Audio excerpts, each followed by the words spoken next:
Well, once again, Shabbat Shalom, everybody. We're glad you are here. Glad to have you tonight as we move towards the end of season 1 of The Chosen, episode 7. Last week, as we watched Jesus perform two rather astounding miracles, the healing of a leper on the road side, and subsequently the healing of a paralyzed man whose friend brought him, at least in the writer's thinking, to the home of Zebedee. Now, this home is not actually ID'd in the Gospels, but they put him in that house where his son James, or Big James, and John are also present. Now, this is not the first miracle Jesus performs. You'll remember that we've already seen what happened at the wedding in Cana when the water was turned into wine. But it is in this telling of the gospel the first sign that a large crowd of people have seen.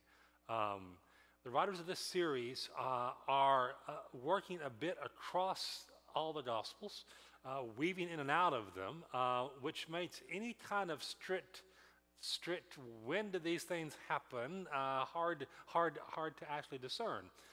Tonight, for example, we're going to jump over to John chapter 3 and the encounter Jesus has with our friend who is the teacher of the law, Nicodemus. We'll come back to that in a few minutes. But by and large, we're following Matthew's account, which tells us in Matthew 3:12, pretty early on, Jesus left Nazareth, his hometown, and he went and lived in Capernaum by the sea. That's up in the lower Galilee area. It's there that he began calling his first followers, disciples, those two sets of brothers, the sons of Zebedee, James, named Big James sometimes, and John, and their fishing partners, another set of brothers, Simon and Andrew. Now, Matthew tells us Jesus then went throughout Galilee, teaching in their synagogues, proclaiming the good news of the kingdom, healing every disease and illness, and that news about him spread all over, wait for it, spread all over Syria. Okay, think about that for a moment. Syria is to the northeast of Galilee and the Sea of Galilee. Damascus is there. It's not terribly far in terms of mileage, but it's a different place. So what is the news doing up in Syria, of all places? And it says people brought to him all who were ill with various diseases, including demonic issues in their lives. Now, large crowds from Galilee, Matthew says, and the Decapolis, you remember Decapolis, those 10 Roman cities, built to impress the locals, really. And Jerusalem and Judea, that's going to be in the south, and the region across the Jordan, beyond the Jordan, is going to be what is now in the Hashemite kingdom of Jordan. And all these people followed him, or so says Matthew 4:25. Now that leads in Matthew's gospel to the Sermon on the Mount. That's recorded in 5 through 7 of that gospel. But in this mashup, we're not there yet. Rather, we see the healing of the leper that was dramatized last episode, which is in Matthew 8. And then we skip over some things in that chapter, namely the healing of a centurion's servant back in Capernaum, and the calming of a storm on the Galilean Sea, which in turn is followed by a dramatic moment on the other side of that body of water, which would be the Gentile side on the eastern shore, and an encounter with two demonized men there. Now, all of that is apparently going to come later in the Chosen series, because from that single leper's healing on the road that takes place while Jesus is traveling, from where Jesus gave the Sermon on the Mount back to Capernaum, we move to that dramatic moment of the paralytic being lowered down through the rooftop by his friends. That's in Matthew 9. And this is probably as good a time as any to digress a minute in order to talk about why the four Gospels differ in so many of the details of telling this story of Jesus. Not so much what happened, but when did things happen, and sometimes where. We can speak to this generally by noting that each of the four Gospel writers have a different purpose when they compose their Gospels. Matthew, for example, writes for a decidedly Jewish audience. Now, given what we've seen of Matthew so far, that's interesting, isn't it? Because Matthew is a little bit on the outside of the Jewish faith, even though he's Jewish. His Hebrew name's Levi, which would suggest he's descended from the priestly tribe. But Matthew writes for this Jewish audience, and so you will find a lot of Hebraisms, Hebrew ways of saying things, expressions in his gospel. Whereas Luke, and does anybody remember when Luke is called by Jesus? He isn't, that's right. That was a trick question, I'm sorry. Luke is not, Luke, as his name would suggest, is a Gentile who perhaps comes from a different place. And so who does Luke write for? He writes for Gentiles. He writes for non-Jews. So you don't see all the Hebraisms or the kind of insider Hebrew references that you see in the first gospel. And if you'll think about it, I think the clearest way to sort of see these differences probably comes in that part of the gospel story that you've all memorized and have known from heart since your youngest days, which is the genealogies, right? Everybody loves those list of names, okay? It's worth noting Matthew begins his gospel in the first chapter, the very first opening verses, with that family record of Jesus in the very first verses of the first chapter. But who does Matthew trace Jesus back to? David's in there. Abraham, father of the faithful, okay? Abraham, Mr. Hebrew, okay? That wasn't actually his name, but that's what I would call him. Abraham, Matthew 1:2, it says Abraham was the father of Isaac, and then it goes down from there. How many generations does Matthew say he records? Verse 17 of Matthew 1 tells us that he breaks it down to three sets. Abraham to David, David to the exile of the Babylonians, and the exile to the birth of Jesus. Now, each of these have 14 generations in them. Why 14? Yeah, and he's writing for the Hebrews, right? What's the perfect number in the Hebrew understanding? 7, right? Because of the 7 days of creation. And so 14 is twice that. 14 is also the number associated with David. And to get that, you have to do some upper level math involving taking Hebrew letters and figuring out where they are in the order and going from there. Now, if you're a Hebrew, everything begins with Abraham. Everything does. Moses is good, yes, and all of them are good, but Abraham is where the Hebrew nation begins, okay?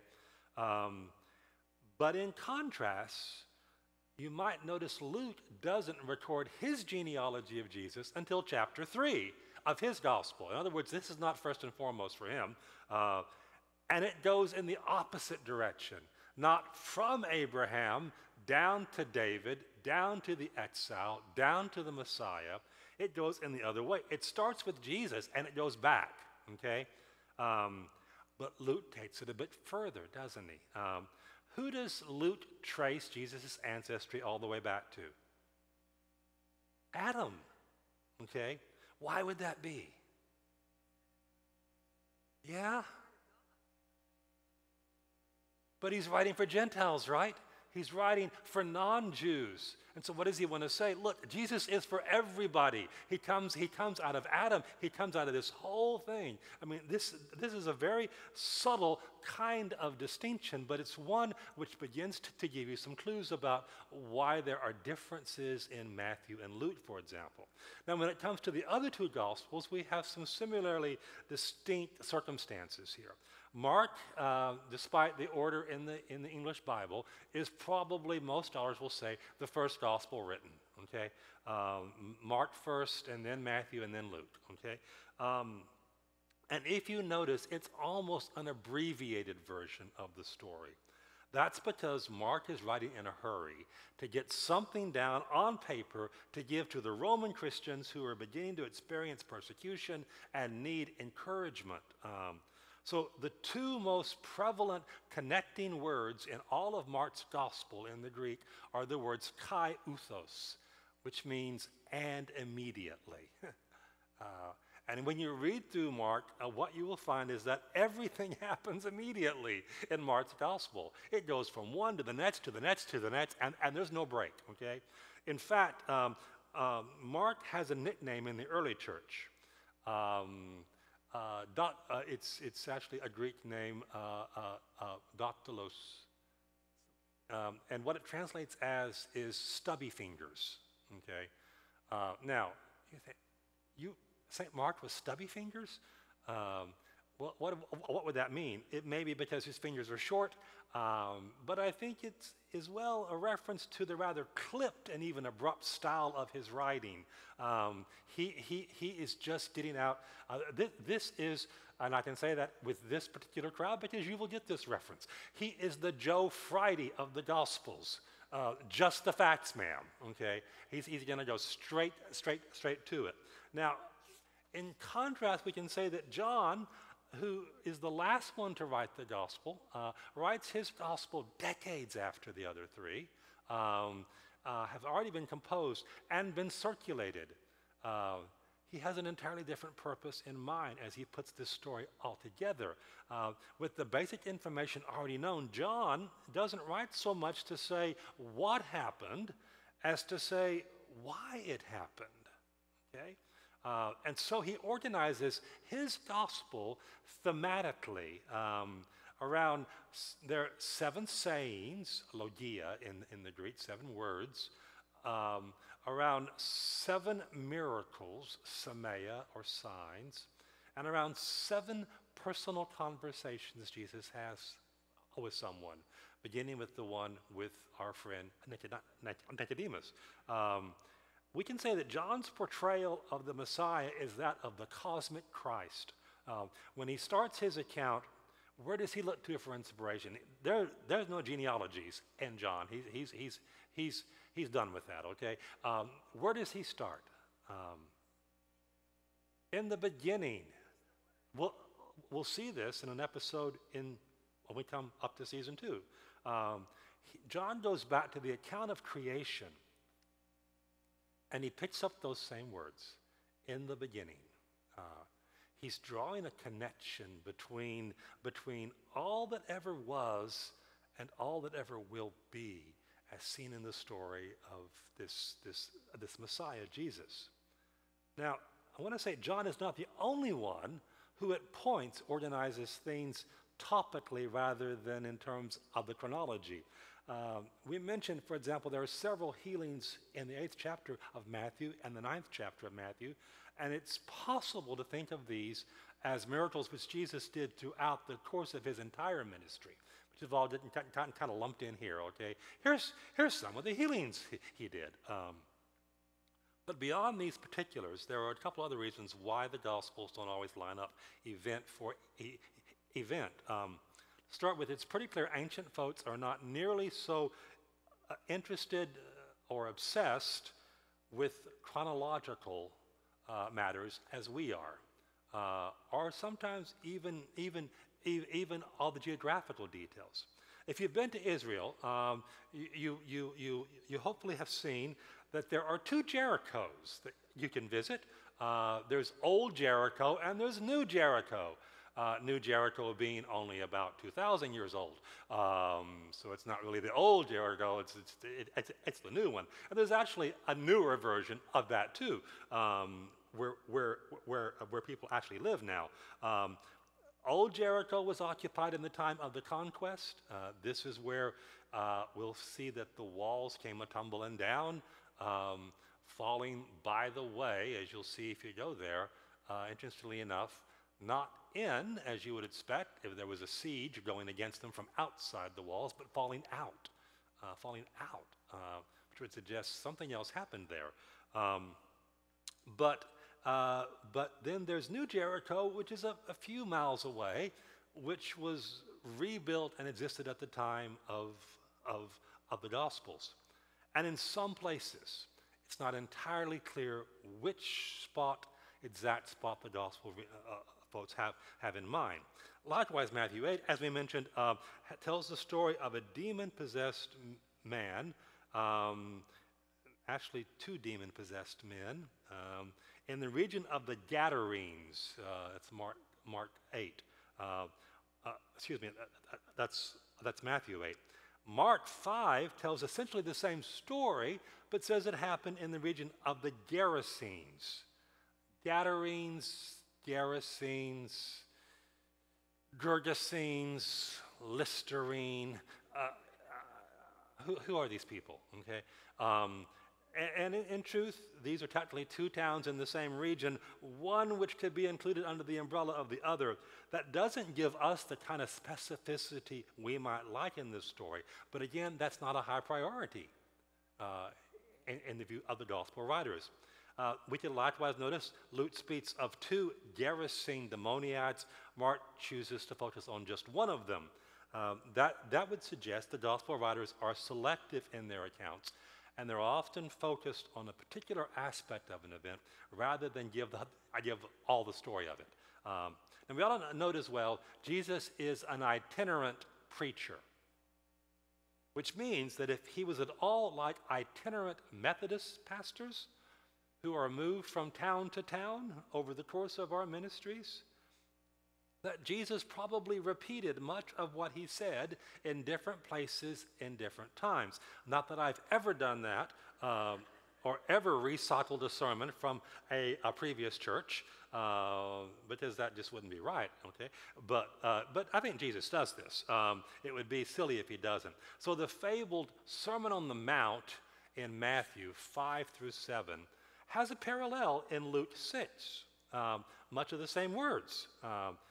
But there it is referred to as the Sermon on the Plain. Well, okay, mountain, plain. Now, in reality, I think these are the same happening. It's the same event, and I am pretty much convinced that aside from that lovely little grassy hillside by the Sea of Galilee, where they built a church of the Beatitudes to sort of commemorate and mark that spot, that's not where the Lord is. I think he's up on the top of Mount Arbel, which is a mountain that is on the western shore of the Sea of Galilee. And on the top of Mount Arbel, guess what there is? There's a plain. So the Sermon on the Mount, the Sermon on the Plain is the same place. But you see, there's a pattern elsewhere, not just with what Jesus says, but with what he does.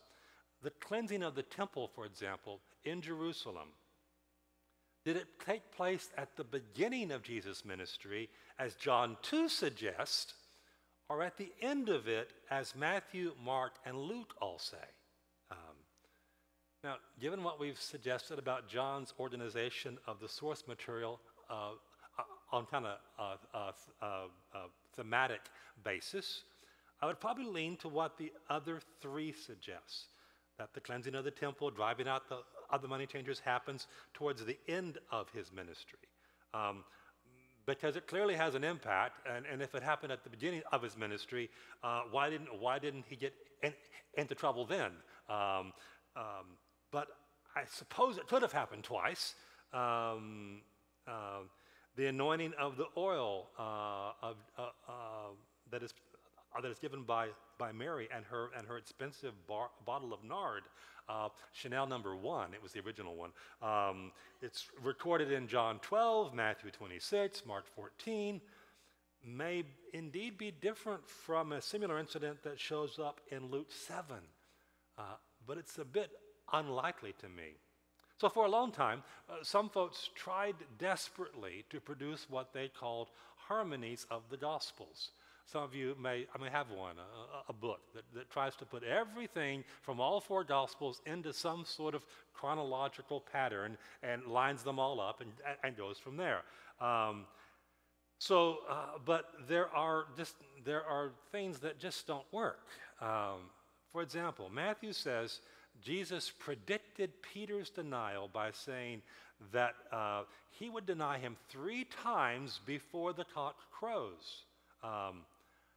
Mark says, Jesus said, "You will deny me 3 times before the cock crows twice."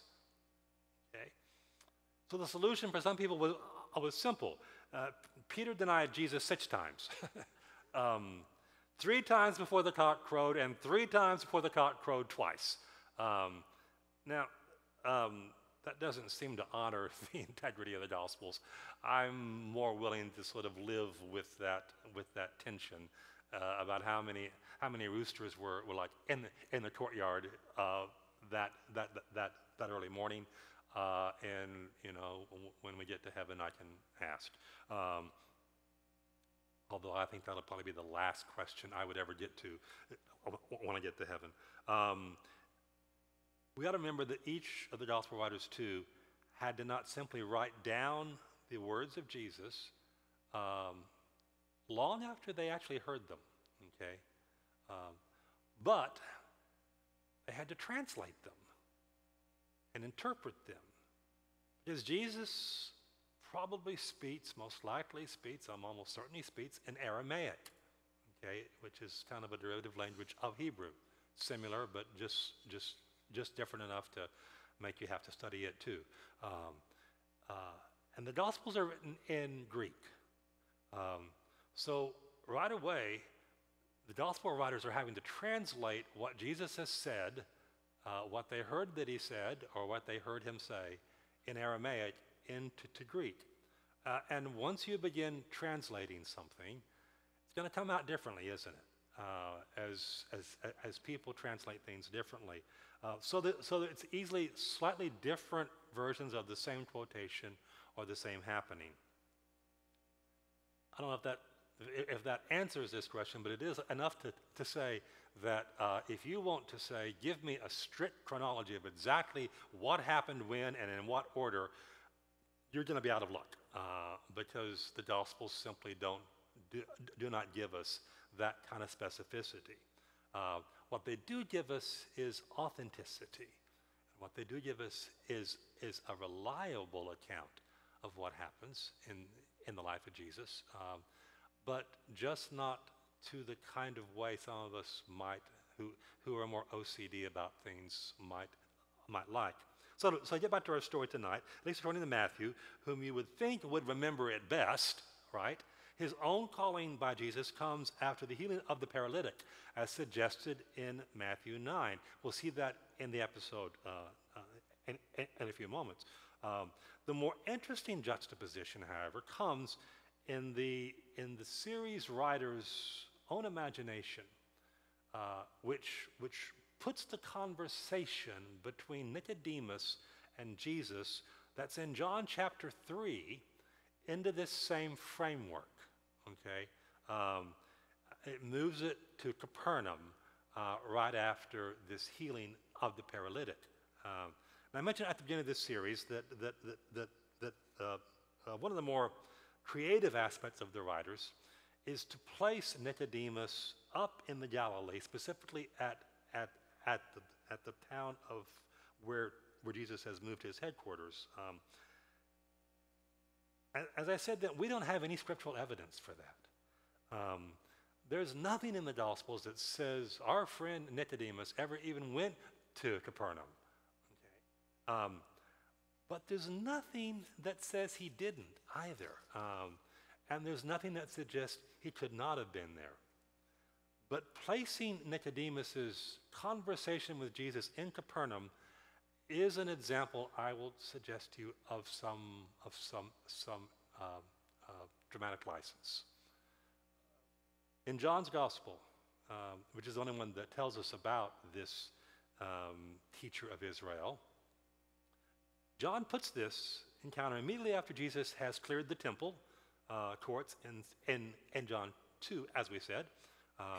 And this account ends with the words in John 2:23, now while Jesus was in Jerusalem at the Passover festival, this would have been probably the first of the three he attended during the sort of course of his ministry. Many people saw the signs he was performing and believed in his name, but Jesus would not entrust himself to them, for he knew all people. He did not need any testimony about mankind. He knew what was in each person. That's how John 2 ends. And then John 3 begins with, now there was a Pharisee, a man named Nicodemus, who was a member of the Jewish ruling council. That's the great Sanhedrin, as we spoke about. He came to Jesus at night and said, Rabbi, we know you are a teacher who has come from God. No one could perform the signs you are doing if God isn't with them.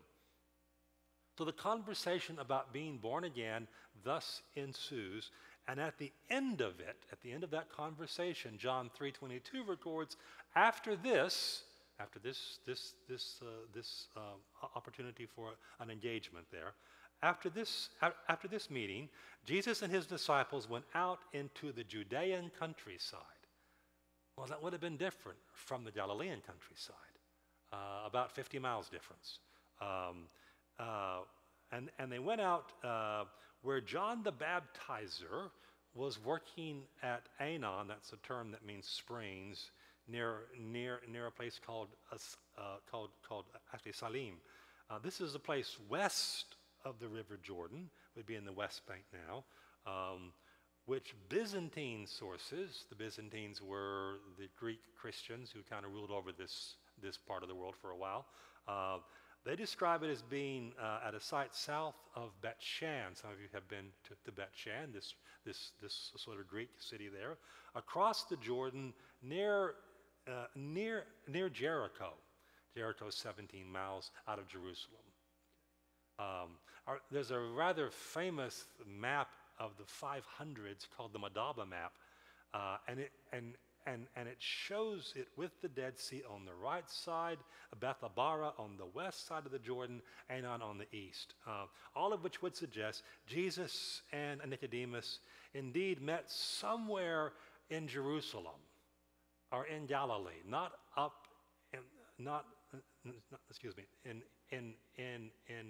in Jerusalem or Judea, not up in Galilee, not up in Capernaum. So I don't want to burst anybody's bubble here, but the location, I want to tell you, is not nearly so significant as the locution. It's the conversation which matters here, not where that conversation takes place. And in that, I want to say the Chosen leans very closely to the account in John 3. It faithfully records this sort of conversation. And by the way, as you're listening to it, listen in the background of that conversation for a low girl's voice that is sort of just humming this long note in there. What some of the folks that have done this series will tell you is that this was a girl with Asperger's syndrome that they wanted to sort of find a place for her to be in this production. Now, included in this conversation is a reference to Moses lifting up a bronze snake in the wilderness. That comes out of Numbers in the 21st chapter. The episode tonight begins with that teaser, in fact. It is the conversation between Moses and Joshua. So when the episode opens, you got to drop back, 1,000 years here, okay? Joshua, who is his deputy. Now, just in case you haven't been reading Numbers recently, you may wish to be reminded that soon after what happened at Mount Sinai, or Mount Horeb, as it's also called, in the Sinai, God brought the people of Israel to the border of the Promised Land. They sent out spies. You remember the 10 spies who go out? And when they come back, what's the majority verdict on the Promised Land? We can't possibly go in there. No way. No way. It's full of giants, and the grasshoppers are huge grasshoppers, and we'll just get wiped out if we try to go in there. There are 2 spies who file a minority report. Who are those? Joshua and Caleb, right? And they say, no, it's not like that. I've always identified with those 2 guys. And so when the Israelites heard this report of the spies, they lost heart. They said that God couldn't help them overcome the giants in the land. So consequently, God sends them back into the wilderness to wander further until that whole generation dies off. You can read that in the 14th chapter out of Numbers. By Numbers 21, the people again have become impatient, and they're murmuring against Moses. And what are they saying? Why did you bring us out of Egypt to die in this stinking wilderness? Well, they don't say stinking, but it's there. There's no bread. There's no water. And we hate this miserable food. What was the miserable food? It was the manna, okay? Well, I mean, anything tastes bad if you take it for 3 meals a day, day after day after day, after month after month, year after year. But what's the problem here? The Israelites have forgotten that it's their own sin which caused them to be there. Moses didn't drag them out there. God didn't send them out there. Their sin is what pushed them back out there, because God knew they're not ready yet. They're not ready to in fact trust me and to go into this place. And so a judgment comes against them, and it says God sent venomous snakes into the Hebrews' camp, and people begin to die of the snake bites. The people then come back to Moses and they say, we sinned when we spoke against the Lord. Ask the Lord to take the snakes away from us. So Moses prays for the people, and God instructs him to do something really weird, I think. God tells Moses, take some bronze, put it in the forge, make a bronze serpent, put it on a pole, and hold it up.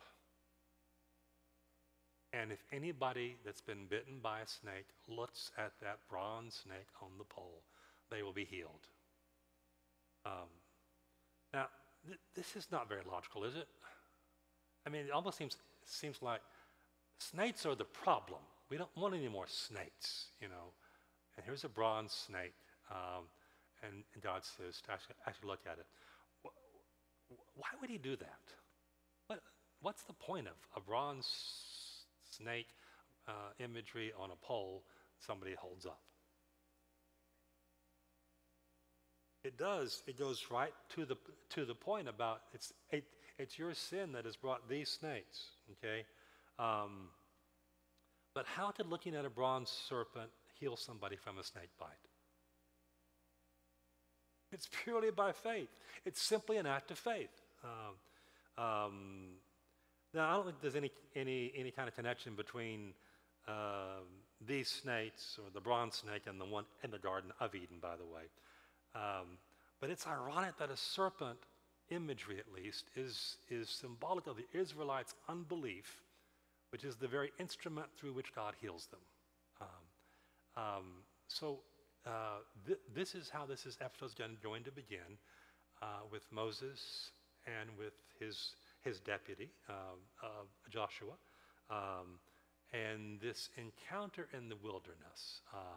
And then hang on to it, because when we get a little bit later on into the conversation with our friend, the teacher of Israel, you're going to hear a reference back to this event, okay?